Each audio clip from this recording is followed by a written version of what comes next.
ညီကိုရလုံးမဲမင်္ဂလာပါဗျာနော်မနေ့ကဆိုလို့ရှိရင်ကျွန်တော်ဒါဟိုကာရာဘောင်ကတ်ရယ်နော်ကျွန်တော်ဒါပြီးလို့ရှိရင်ဟိုဒါနော်အီတ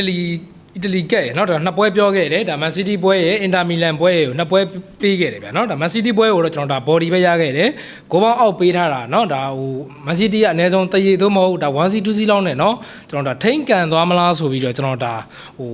ဂိုးပေါင်းအောက်ကိုပေးခဲ့တယ်ဗျာနော်ဒါပေမဲ့ဘော်ဒီကတော့ရခဲ့တယ်ဟိုကိုပေါင်းတော့မရပါဘူးနောက်ထပ်ကျွန်တော်ဒါအင်တာပွဲကိုလည်းကျွန်တော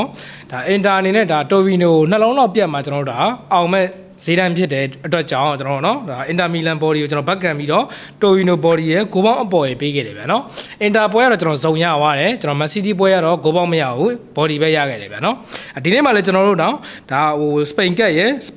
့ပြီးရင်အီတလီကတ်ရဲ့နော်ဒါနှစ်ပွဲရွေးချယ်ပေးထားတယ်ပွဲလေးကတော့နဲတယ်ဗျာနော်ဒီနေ့ကျွန်တော်ဒါနှစ်ပွဲတော့ရွေးချယ်ပေးသွားမယ် channel ပွဲတွေကိုတော့ကျွန်တော် channel ထဲမှာဒါမောင်းကတ်တွေတပွဲကောင်းနေဖြစ်နေကျွန်တော်ဒါတင်ပေးပါမယ်နော်ဒါစိတ်ဝင်စားတဲ့ညီကိုတွေက live ကို join ပေးလို့ရတယ်ပထမဆုံးအနေနဲ့ကျွန်တော်ဒါ Real Betis နဲ့ Tico နဲ့ပွဲကိုကျွန်တော်သုံးသပ်ပေးမယ်ဗျာနော် Real Betis နဲ့ Tico ကနှစ်သင်းလုံးကကျွန်တော်ဒါ head to head ကိုကြည့်မယ်ဆိုလို့ရှိရင်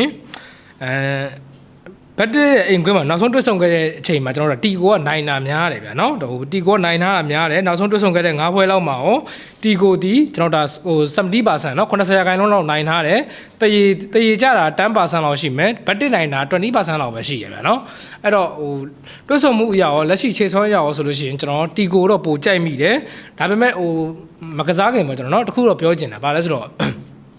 ့ကျွန်တော်အမှတ်ပေးပွဲရင်းနဲ့စားလို့ရှိရင်ဒီလိုကပ်ပွဲတွေကပို့ပြီးတော့ကစားလို့ကောင်းတယ်ဗျာနော်ဘာလို့လဲဆိုတော့ကျွန်တော်ဒါ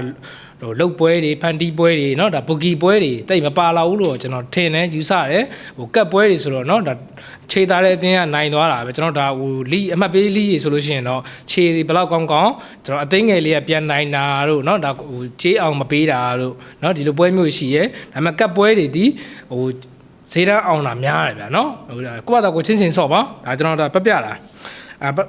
ာကျွန်တော်ဒါ Real Betis ဆိုလို့ရှိရင်ကျွန်တော်ဒါဒီနှစ်ရာသီမှာဆိုလို့ရှိရင်အိမ်ကွင်းပိုင်းမှာ Real Betis ကဒါကောင်းနေတဲ့မှာပါတယ်နောက်ဆုံးအိမ်ကွင်း9ပွဲဆက်လုံးအနိုင်ရထားတယ်ဗျာနော်9ပွဲဆက်ကိုအနိုင်ရထားတယ်ဒါ 4C 2-1အနေနဲ့ကြီးပဲနိုင်ထားတယ်ဗျာနော်ဒါဂိုးပေါင်းလဲပေါ်ထားတယ်ဗျာနော်အတီကိုကတော့ကျွန်တော်တို့ဒါဒီအဝေးကွင်းဒီနောက်ပိုင်းပွဲတွေမှာတော့တိတ်ပြီးအားရစရာတော့မကောင်းဘူးဒါတရေပွဲနဲ့ဒါရှုံးပွဲလေးတော့ရှုံးပွဲတော့မရှိဗျာနော်တရေပွဲများထားတယ်ဗျာနော်တီကိုအနေနဲ့တရေပွဲများထားတယ်ဒီနောက်ပိုင်းပွဲတွေမှာဆိုလို့ရှိရင်ပြီးလို့ရှိရင်ကျွန်တော်ဒါဒီကပ်ပွဲမှာဆိုလို့ရှိရင်လည်းတီကိုကเนาะကျွန်တော်ဒါဒီစပိတ်ကပ်မှာဆိုလို့ရှိရင်လည်းဟိုတီကိုကတိတ်ပြီးအားရစရာတော့မကောင်းဘူးကျွန်တော်ဘတ်တစ်ကပိုကောင်းနေတာကိုတွေ့ရတယ်ဗျာเนาะအဲ့တော့ဒီမနေ့ပေးထားတဲ့ဈေးတန်းကလည်းတီကိုကနေပြီးတော့ကျွန်တော်ဒါ level 65ပြားရှုံးဂိုးပေါင်းက385ပြားစားနဲ့ပေးထားတယ်ဗျာเนาะလက်ရှိပေးထားတဲ့ဈေးတန်းရဆိုလို့ရှိရင်ခုနကကျွန်တော်ပြောသလိုပဲเนาะဒါကြေးအောင်တာမအောင်တာဒီ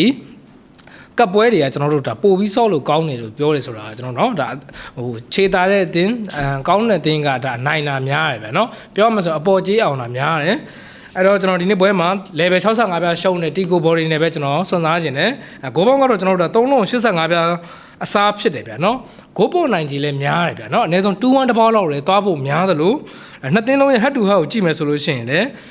ဘတ်တစ်နဲ့ Tico နဲ့တွဲပြီးဆိုလို့ရှိရင်ကျွန်တော်တို့ကเนาะဟိုဂိုးပေါ်တာနဲတယ်ဗျာနော်ဒီနောက်ပိုင်းပွဲတွေမှာဆိုလို့ရှိရင်ဘတ်တစ်အိမ်ကွင်းမှာဆိုလို့ရှိရင်ဒါ 1C 2C sorry Z1 Z2 နော် ZZ 11အဲ့တဘောတော့ပဲသွားတာများတယ်ဗျာနော်ဂိုးပေါင်းအောက်နိုင်ချေပိုများတယ်ဟတ်တူဟတ်အရာကိုကြည့်မယ်ဆိုလို့ရှိရင်အဲ့တော့ဂိုးပေါင်းကကျွန်တော်တို့3လုံးသွင်းရင်85ပြားစားရမှာဆိုတော့ကျွန်တော်တို့ဒါဂိုးပေါင်းအောက်ကိုပဲကျွန်တော်အကြံပြုတယ်အနည်းဆုံးဒီပွဲက Z1 11 Z2 တဘောတော့သွားဖို့များတယ်ဗျာနော်အဲ့တော့ Tico body ရဲ့ဂိုးပေါင်းအောက်ရဲ့ကျွန်တော်ကြိုက်တယ်နောက်ထပ်တစ်ပွဲကကျွန်တော်ဒါအီတလီကတ်เนาะအီတလီကိုပါအီတလီယာကတ်အတလန်နာနဲ့ဒါဂျူဗင်တက်ရဲ့ပွဲစဉ်ဖြစ်တယ်ဒါအတလန်နာနဲ့ဂျူဗင်တက်ဆိုတာလည်းเนาะဒါဟိုဂျူဗင်တက်ကလည်းဒီနေ့ရာသီမှာဆိုလို့ရှိရင်တိတ်ပြီးအားစရာကောင်းတဲ့ခြေစမ်းမျိုးတွေမှာတော့မရှိဘူးဒါပေမဲ့ head to head ရကြည့်မှဆိုလို့ရှိရင်ကျွန်တော်ဒါ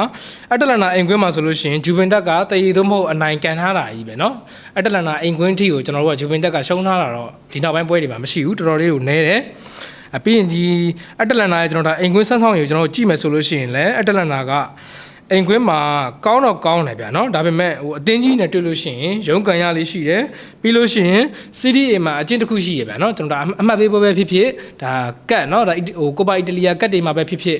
အတင်းကြီးချင်းတွေ့တယ်အတင်းကောင်းတဲ့အတင်းချင်းတွေ့တယ်ဆိုလို့ရှိရင်ခိုးပေါ်တာနဲတယ်ဗျာနော်အနည်းဆုံးZ1 1C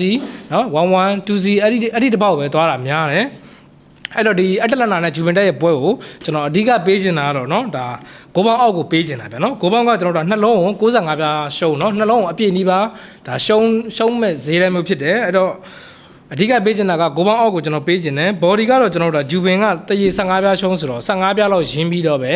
တရေနဲ့အနိုင်ပဲရှိတဲ့ဂျူဗင်နဲ့ပဲကျွန်တော်ဆွန်စားမယ်အဲ့တော့ဒီနေ့ကျွန်တော်နှစ်ပွဲရွေးချယ်ပေးခဲ့တယ်ကျွန်တော်ဒါတီကိုပွဲရဲ့ဂျူဗင်ပွဲရဲ့ပေါ့နော်တီကိုပွဲကိုကြတော့တီကိုဘော်ဒီရဲ့ကိုပေါင်းအောက်ရဲ့ပေးတယ်ဂျူဗင်တက်ပွဲကိုဂျူဗင်ဘော်ဒီရဲ့ကိုပေါင်းအောက်ရဲ့ကိုကြိုက်တယ်ဗျာနော်ကျန်တဲ့ပွဲတွေကိုတော့ကျွန်တော်ဒါမောင်းကတ်တွေပဲတင်ပေးမယ်ဗျာနော်ဒါ result လို့ချင်တဲ့ညီကိုတွေကကျွန်တော်ဒါ follow လေးနဲ့ like and subscribe လေးလုပ်ပေးခဲ့ပါနော်အားလုံးကျေးဇူးတင်ပါတယ်ဗျ